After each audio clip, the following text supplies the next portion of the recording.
Welcome back, Snark Squad. We are so back. Babes, we need to talk. Because one thing this show does is stay on our necks about success. Literally on our necks, like suffocating us with ambition. These women are business queens.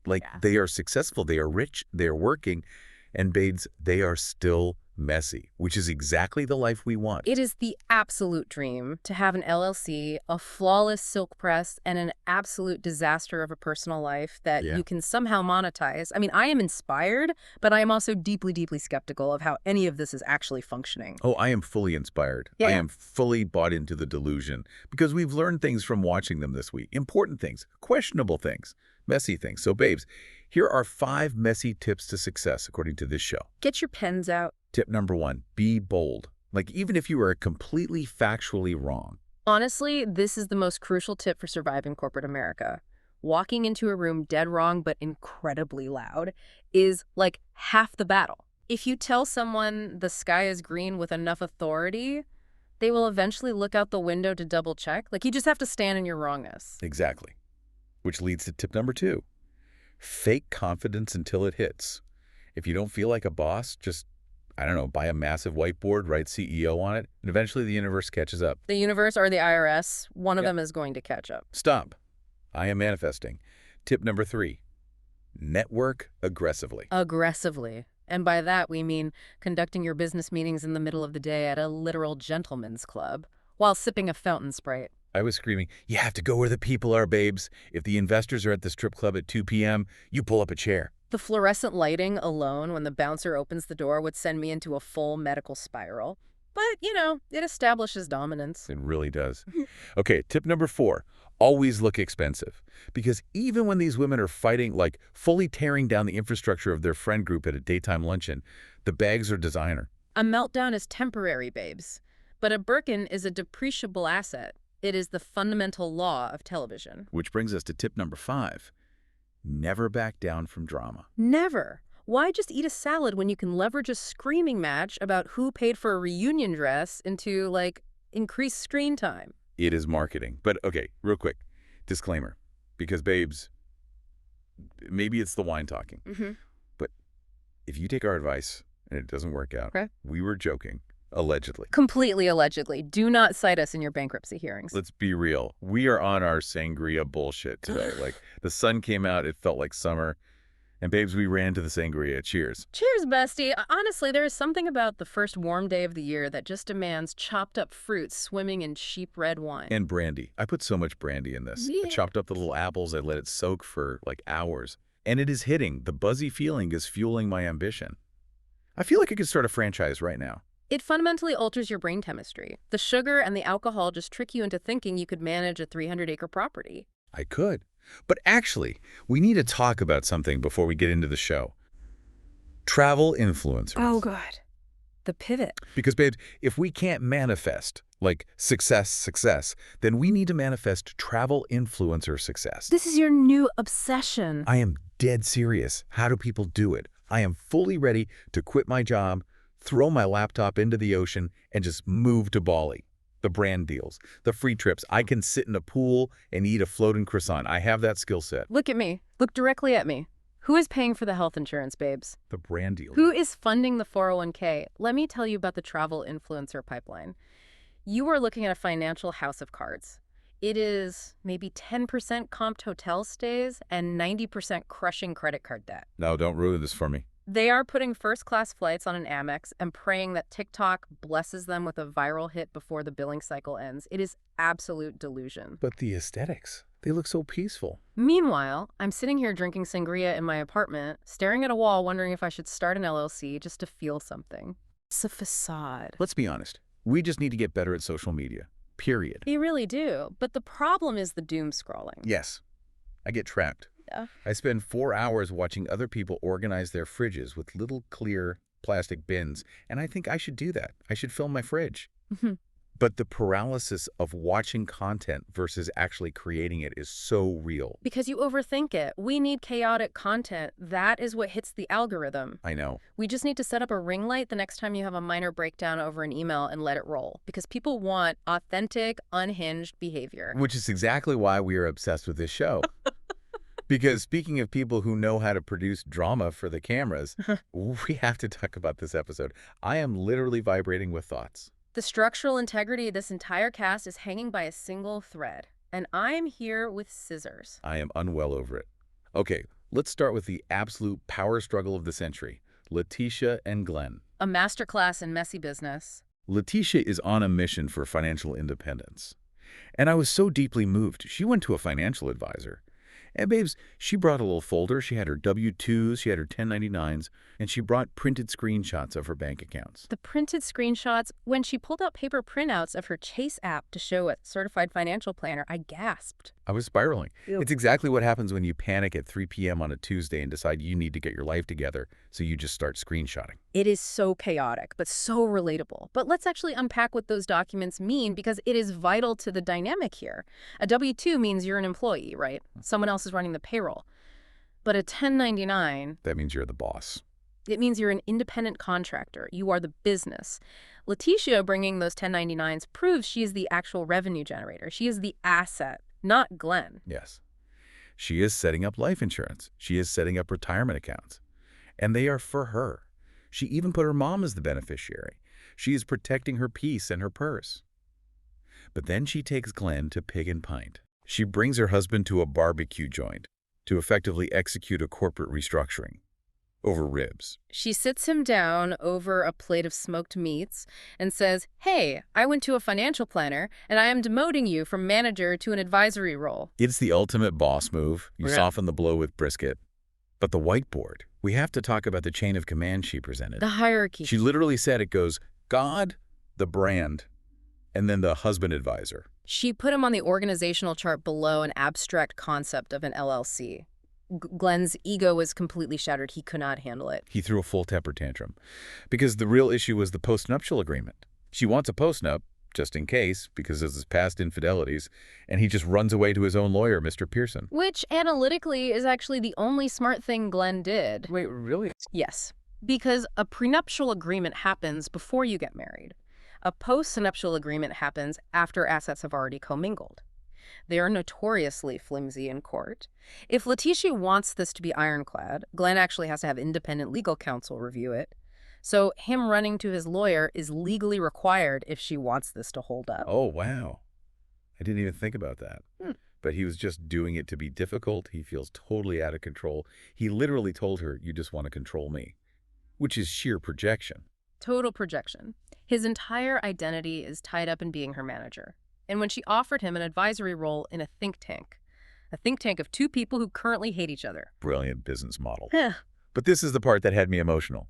Lateshia ended her celibacy to reconnect with Glenn. She gave that up because she thought it would bring them closer, and now she fully regrets it because they are back at square one. I have to be ruthless here, babes. Do it. Using physical intimacy as a bargaining chip in your corporate restructuring is wild behavior. No. I understand the emotional backslide. When you are in the thick of it, you think, if we just connect intimately, he won't be so mad that I'm taking his name off the bank accounts. You try to soften the blow. But he is mad.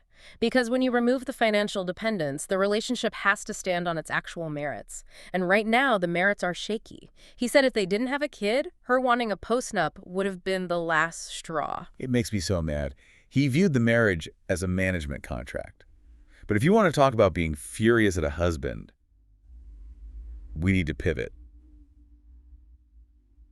to Latrice and Cliff, because I am literally shaking. The rage is entirely justified here. Latrice survived a massive health scare. We are talking blood clots from her knee to her groin into her lungs, emergency surgery, 4 days in the hospital, and where was Cliff? Tell them. He left her at the hospital. He physically left. The absolute audacity. To leave your wife in a hospital bed when she has clots in her lungs? There is no business emergency on this earth that justifies walking out of that room. I would never forgive him. I would pack his bags, change the locks, and never look back. She said she might never forgive him, and she shouldn't. And now she has fibroids, but she is delaying surgery to run her business, Taste, which is getting police complaints for noise. The chaos of this woman's priorities is astounding, but it makes sense because she has zero safety net.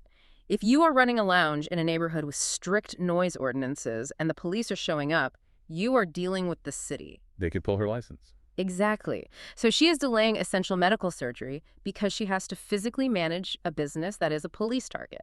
She knows if she goes under anesthesia, Cliff isn't going to step in and handle the local precinct. That is a woman in pure survival mode. And on top of all of this, she wants a baby. A baby boy named CJ. And Cliff is out here joking about getting a vasectomy. Can we briefly talk about the names? Because she said if it's a girl, she wants to name it Clifforella.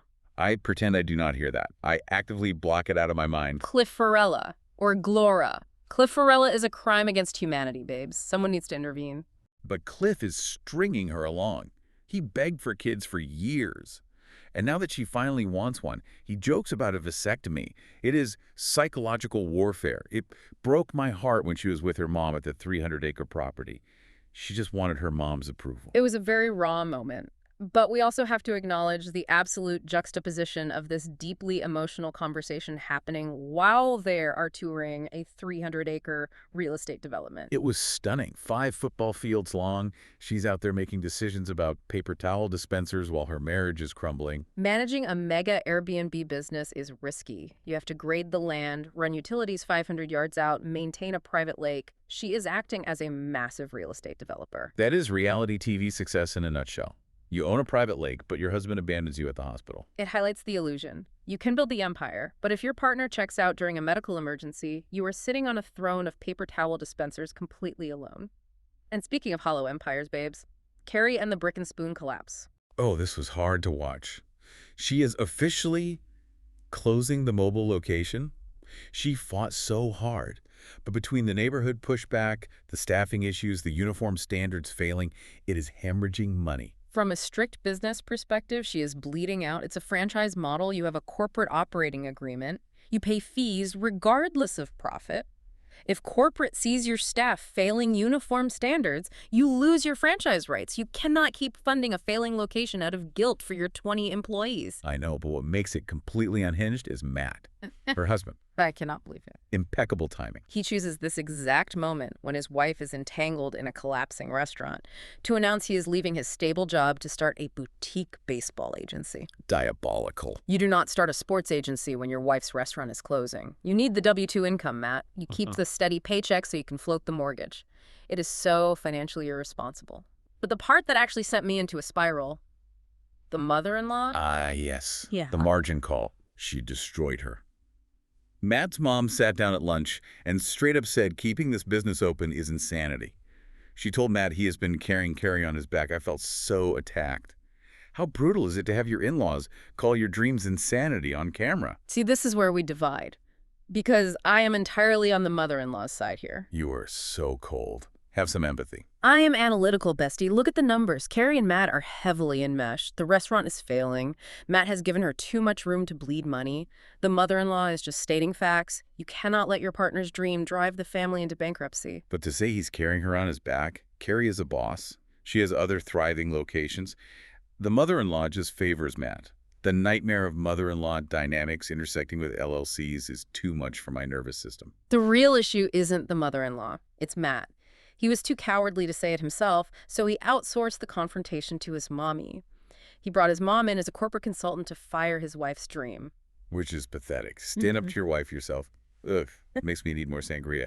But we haven't even gotten to Marie. The mastermind. Marie is in her villain era, and I am obsessed. First, she goes to a gentleman's club with her godson, Jonathan, to loosen up. Sitting there awkwardly sipping a Sprite under a strobe light. Absolute cinema. Sprite. At the strip club, she is deflecting every question about her dating history. But that was just the pregame, because then she hosts a peace luncheon. Brilliant. She wants to eliminate outside noise, get the women on the same page. And what does she do?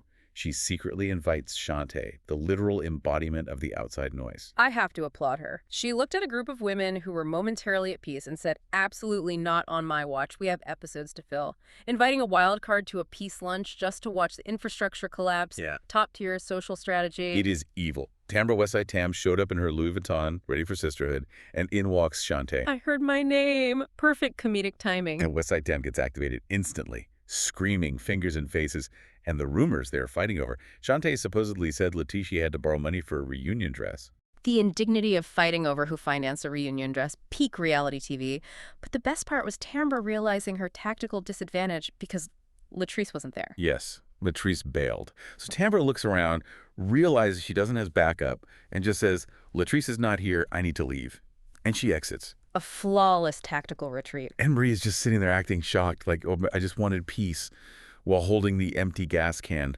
The delusion is aspirational. She lit the match and then complained about the smoke ruining her outfit.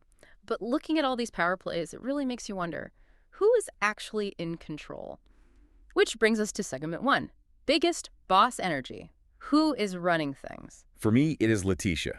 She is setting boundaries, protecting her assets, looking out for her retirement. Putting God, the brand, and the advisor on a whiteboard is unhinged, but it is boss energy. She is not letting Glenn bully her. See, I push back. Is it boss energy or is it sheer panic? She had printed screenshots. She was organized. Scrambling, babes. Executing a restructuring at a barbecue joint is messy.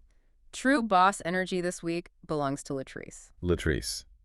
Ignoring fibroids for noise complaints. Yes. Look at the physical assets. A 300-acre empire.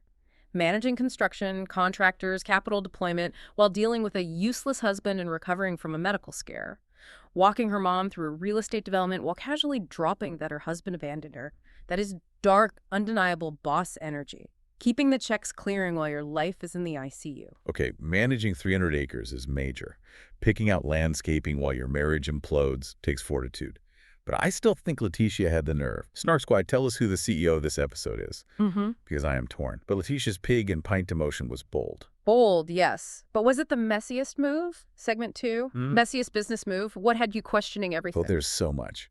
But the messiest has to be Carrie's husband, quitting his job to start a baseball agency while her restaurant is hemorrhaging money. It is definitely up there. I am horrified by the financial risk. Your finances are intertwined. You have 20 employees worried about their jobs. You do not become Jerry Maguire right now. You keep your health insurance. A terrible financial decision, but I still think Letitia's advisor title change is the messiest. How? She took control. The execution. You can't put God, the brand, and the husband on a whiteboard and expect a smooth transition. If you want to fire him, fire him. Offering a fake vanity title in a 2-person think tank while demanding a postnup is just sloppy management. It's a messy, drawn-out restructuring of a marriage. It's a soft firing. She was trying to be gentle. Nothing gentle about Cole's Law and demotions on television. Which brings us to segment 3. Who is faking it? Be honest. Who is all talk? I am pointing the finger directly at Cliff. He fakes being a supportive partner on paper, begged for kids for years. Right. But the second she has blood clots, he bails, leaves her at the hospital, and now he jokes about a vasectomy.